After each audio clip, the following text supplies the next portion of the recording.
ಚಾಲಕನ ನಿಯಂತ್ರಣ ತಪ್ಪಿ ಲೈಟ್ ಕಂಬಕ್ಕೆ ಬಸ್ ಡಿಕ್ಕಿ ಹೊಡೆದಿದೆ. ಕಂಬ ಕಟ್ಟಾಗಿ ಶೆಡ್ ಒಳಗೆ ನುಗ್ಗಿದ ಕೆಎಸ್ಆರ್ಟಿಸಿ ಬಸ್.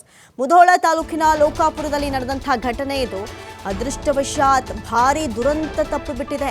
ಡಿಕ್ಕಿ ರಭಸಕ್ಕೆ ವಿದ್ಯುತ್ ಕಂಬವೇ ಮುರಿದು ಬಿದ್ದಿದೆ. ರೀಸೆಂಟ್ ಆಗಿ ನಾವು ಗಮನಿಸ್ತಾ ಇದ್ವಿ, ಈ ಟೂ ವೀಲರ್ ಹೋಗಿ ಒಂದು ವಿದ್ಯುತ್ ಕಂಬಕ್ಕೆ ಡಿಕ್ಕಿ ಹೊಡೆದಂಥ ಸಂದರ್ಭದಲ್ಲಿ ವಿದ್ಯುತ್ ಕಂಬವೇ ತುಂಡರಿಸಿ ಬಿದ್ದಿರುತ್ತೆ. ಅವರಿಬ್ಬರು ಕೂಡ ಪ್ರಾಣಾಪಾಯದಿಂದ ಬಚಾವಾಗಿರ್ತಾರೆ. ಮತ್ತೆ ಅಂಥದ್ದೇ ಇನ್ಸಿಡೆಂಟ್. ಆದರೆ ಇಲ್ಲಿ ಈ ರೀತಿಯಾಗಿ ಡಿಕ್ಕಿ ಹೊಡೆದಿರೋದು ಕೆಎಸ್ಆರ್ಟಿಸಿ ಬಸ್. ಅದೃಷ್ಟವಶಾತ್ ಯಾರಿಗೂ ಏನೂ ತೊಂದರೆ ಆಗಿಲ್ಲ.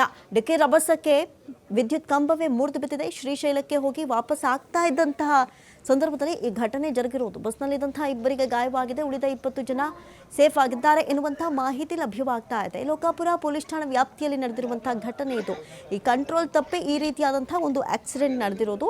ಚಾಲಕನ ನಿಯಂತ್ರಣ ತಪ್ಪಿ ಲೈಟ್ ಕಂಬಕ್ಕೆ ಡಿಕ್ಕಿ ಹೊಡೆದಿರೋದಿಲ್ಲಿ ಕೆಎಸ್ಆರ್ಟಿಸಿ ಬಸ್. ಯಾವ್ರಿ ಗೋಕಾಕ್ ತಾಲೂಕು ಹಳ್ಳೂರು. ಅಯ್ಯೋ ಅಯ್ಯೋ ಹಳ್ಳೂರು ಅಪ್ಪ ಮಾತಾಡಕ್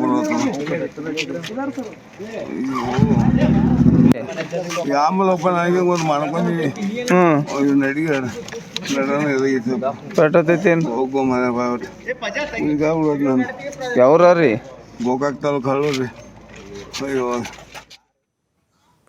ಇದಾಗಿತ್ತು ಇವರೆಗಿನ ಪ್ರಮುಖ ಅಪ್ಡೇಟ್ಸ್. ನೋಡ್ತಾ ಇರಿ TV5 ಕನ್ನಡ, ಇದು ವಾಸ್ತವದ ಪ್ರತಿರೂಪ.